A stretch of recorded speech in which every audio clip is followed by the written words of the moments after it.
So we're actually doing the fan base a favor.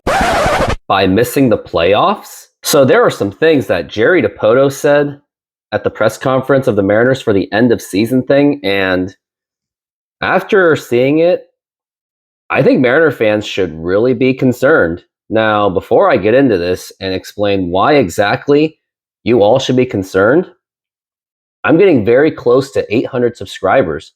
It's at 797 as of this video. Go ahead, hit that subscribe button if you feel the value of this channel, which is constant Mariners updates, Seahawks updates, some live games, and maybe some funny shorts. Go ahead and hit that subscribe button if you'd like to see that. And plus, majority of my viewers still not subscribed. So let's get that going. Now, more importantly, let's get into the video.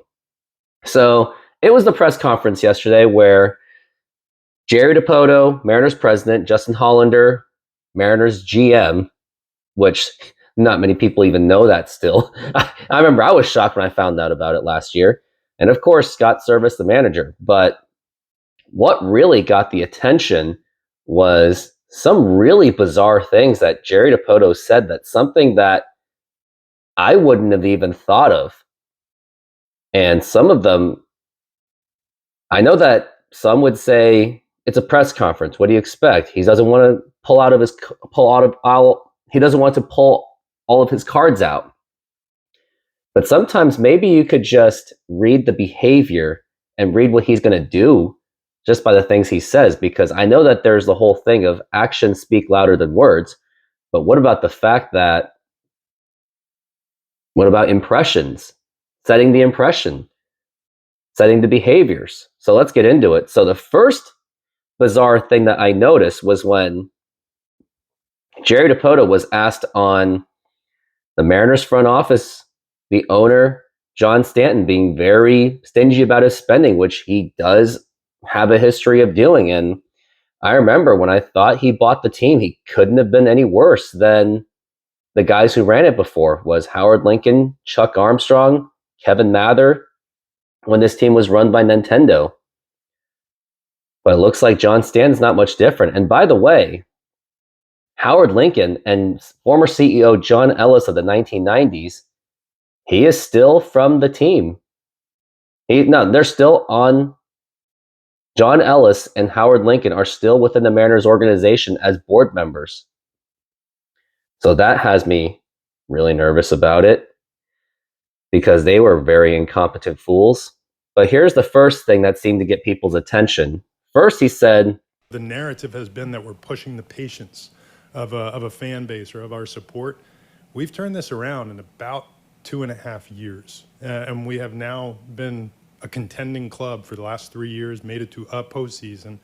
And, in doing so, we have actually signed 3 of the top 40 contracts in baseball over the last 2 years, with Robbie Ray and The Rock and with Julio. And, our expectations of ourselves are that we continue to do interesting things like that. Some via trade, some via free agency, some via a player that we, developed and promoted through our own organization. But we won't build on a foundation that's not cured, And what we have achieved over the last couple of years is we have built a foundation that we feel like is cured, and now we can start erecting, a more stable long-term home. So he was basically saying that he was talking about how he operates and runs the team. And he was addressing that, why didn't they spend money on the team? And he was basically just saying, well, this is how we do things. So basically, it made people think, including myself, that maybe he's not going to go for the likes of Shohei Ohtani, or maybe he's not going to go for the likes of other big names, like maybe the Cody Bellinger out there, which I would be open to at this point.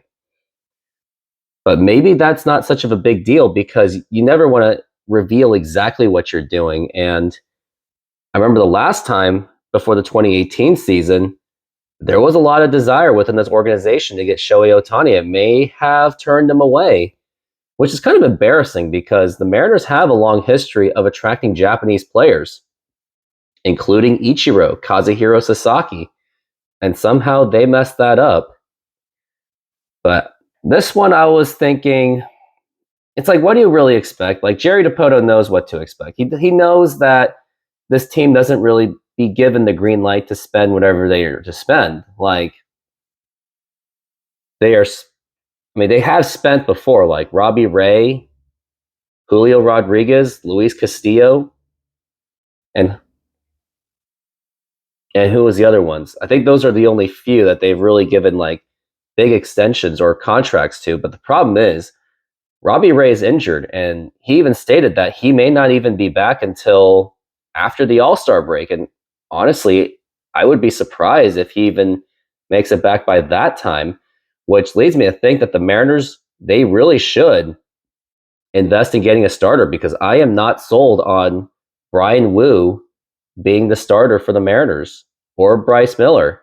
I see them more as long relief or mid-level bullpen, or maybe try to experiment them as a closer, because we don't really have a closer.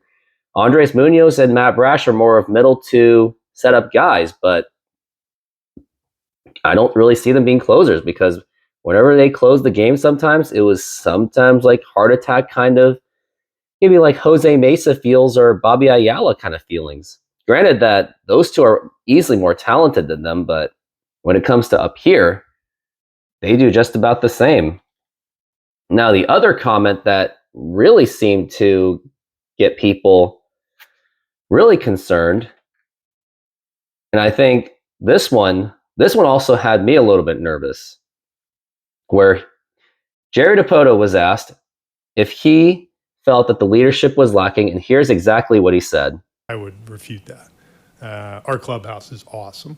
We have a great group of players. We do have veteran leadership. From Gino Suarez to what we've watched, the evolution of guys like Cal and JP, what they bring to the dance. I do think on the pitching side, we missed Robbie a little bit this year. The idea that we were short on veteran leadership is, I don't really see that. Veteran leadership is great. It's great when they can help on the field. Because if they can't help on the field, they're not really leading. And I think, if you look around the game today, there are certain players that have that attached to them. This guy is a great guy to put in a clubhouse. He can help young players along, but they still have to be able to contribute on the field. And so those guys are few and far between. They're hard to find. I feel very strongly about the leadership in our clubhouse. Those are also guys that I can sit down and talk to and drive messaging through. And they're also guys that will give me their opinion if they don't like the direction where we're headed and whatnot. And that's what it is. It's a communication back and forth. It's a trust factor. And it is there right now. So, again, not everybody's going to agree with it. Not everybody's in our clubhouse every day, but I am. And I've been around the game a long time, and I know when I see it, and I like our group a lot. Now, him and Scott Service were saying stuff like that the leadership was there. They have Eugenio Suarez, J.P. Crawford, and Cal Raleigh are on the rise, but these are still, I mean, Suarez is still in the 30, but his kind of leadership is like good vibes only, but I think we need a more upfront leader. And the leader that we really missed last year was Carlos Santana. Yeah, he struck out a lot. Yeah, his on-base percentage was awful, but not only did he come up with some big hits, but he was a big presence in the clubhouse. And the stuff that really baffled me was when Scott Service said, if you're not performing on the field, you're not a leader.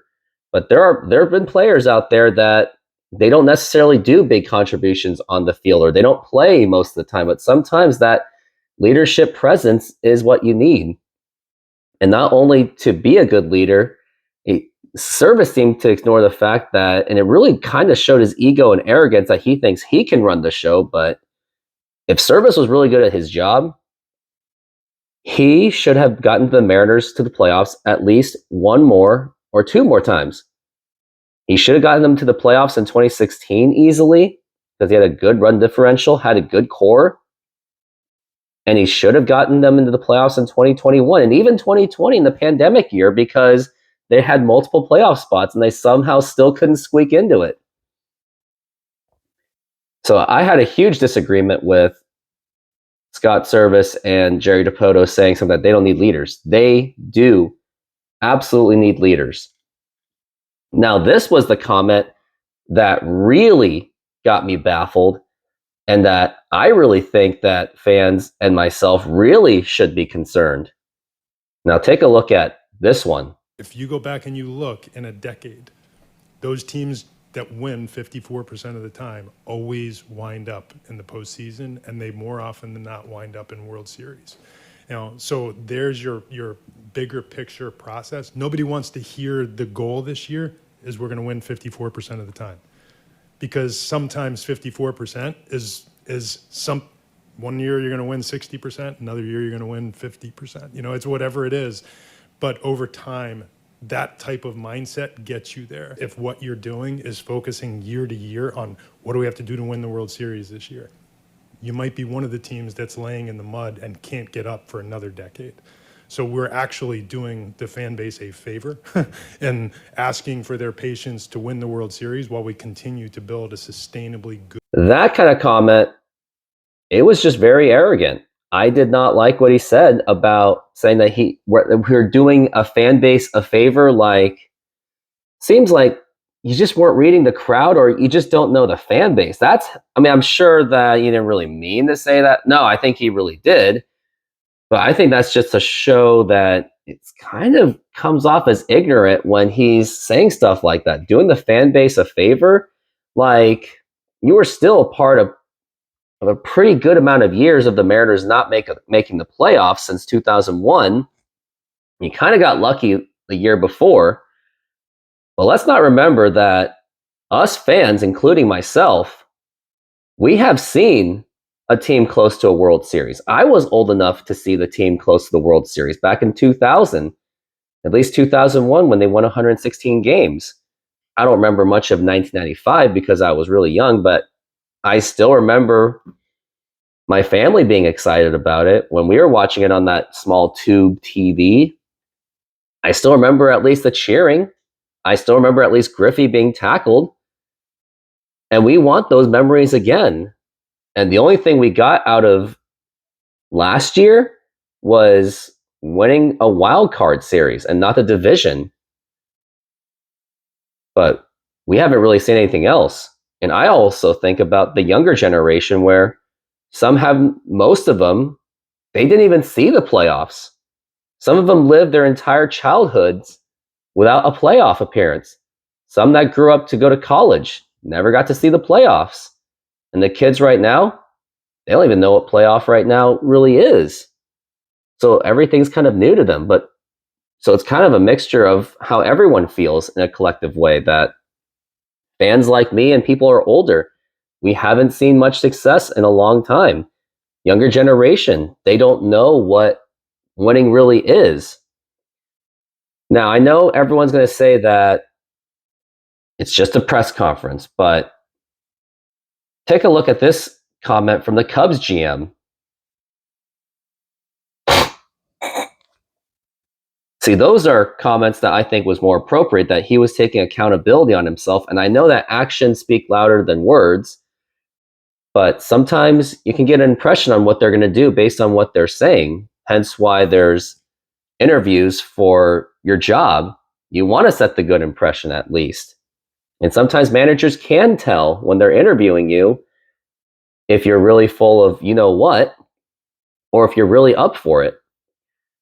And knowing Jerry Dipoto, he's made questionable moves before. The only things I've really excused him for was he admitted that he had to build the farm system, which he has been trying to do since even the Robinson Cano and Nelson Cruz years. And the time when he admitted that they had to rebuild after 2018, I gave him a free pass for that. Like, I thought he deserved an opportunity to build the farm system. But now to think about it now, he's been in this job for a very long time. So I think that for 2024, it really should be a put up or shut up year. Like, if I was the owner, I would say, this is it. This is your last shot. But the only thing John Stanton's probably going to see is the wins and losses and the profits. Now, of course, there's nothing wrong with trying to make a profit, because you don't want to end up like the Oakland A's or anything like that. But there's this thing where if you want to run a good organization, or if you want to run a really good business, you have to have a winning passion for it. Just like YouTube, what I'm doing right now. I'm in this because It's not about the money. If I was really about the money, then you can tell by the behavior that I'm doing. I would probably sound a lot more desperate asking for more subscribers, or I would be sending my videos to spamming all my friends all the videos. But I do that once in a while, but I don't do it like every single video. But I do this because I love what I do. I want to be known as one of the Mariner fans or the Seattle fans or whatever you want to say it. So obviously, I'm not in it for the money, and neither should John Stanton. And in the sports business, it's tough to make money anyway. You make money at the end of the day. It's just like real estate. So in the meantime, I really hope that John Stanton really does put some more care to the team. Understand that the division is still very competitive, and you should at least go for the big names. Now, I'm not asking the Jerry Dipotos and the Justin Hollanders to get to throw out 10-year big contracts unless your name is Shohei Ohtani. But at least just a little bit more for players that want to win. Look for players that are good, but they don't care about the money. There are players out there that will do that. They'll take less because they're desperate to win a championship. So yeah, spending money, yes, absolutely, but it's also about looking for the right talent. And the one thing I also want to say, and I want to address, is there is hypocrisy within this organization for the last 20-something years. Let's not forget, for some odd reason, the Mariners didn't even have, quote, money to spend during the years of Ken Griffey Jr., Edgar Martinez, Alex Rodriguez, Randy Johnson, Jay Buhner, Dan Wilson. Somehow they didn't have money to build a World Series team to get them over to the next level. Or after 2001, when they were still contending with 93 wins, the team somehow, quote, didn't have money to make a trade to add a bat for Lou Piniella, which got them all upset. And you had Howard Lincoln saying the most ridiculous things like, the goal is not to win a World Series. The goal is to field a playoff team every single year to make it look like they're a World Series contender to, quote, make money. Which that didn't age well at all because by 2004, they were one of the worst teams in baseball. They didn't have money for that. But they somehow magically had money for Bill Bavasi to put up a $100 million payroll in 2008, which was considered absurd numbers at the time. And they still lost 100 games. So it's really confusing to see what this team really is about. Like, why did they give Bill Bavasi all that money, but they're not giving this current organization money? They didn't give the Woody Woodward era, Ken Griffey Jr., or the Ichiro era, the early years, anything of money. But those are my thoughts. I really do think fans should at least be concerned. Like, there's not really much reason to be excited for this offseason, but regardless, I'm still going to cover this Mariners offseason no matter what I've got going on, like the Seahawks or other things possibly going on for this content. But I'll keep a close eye on this offseason as always. And thanks for watching. Hit that subscribe button and have a better day.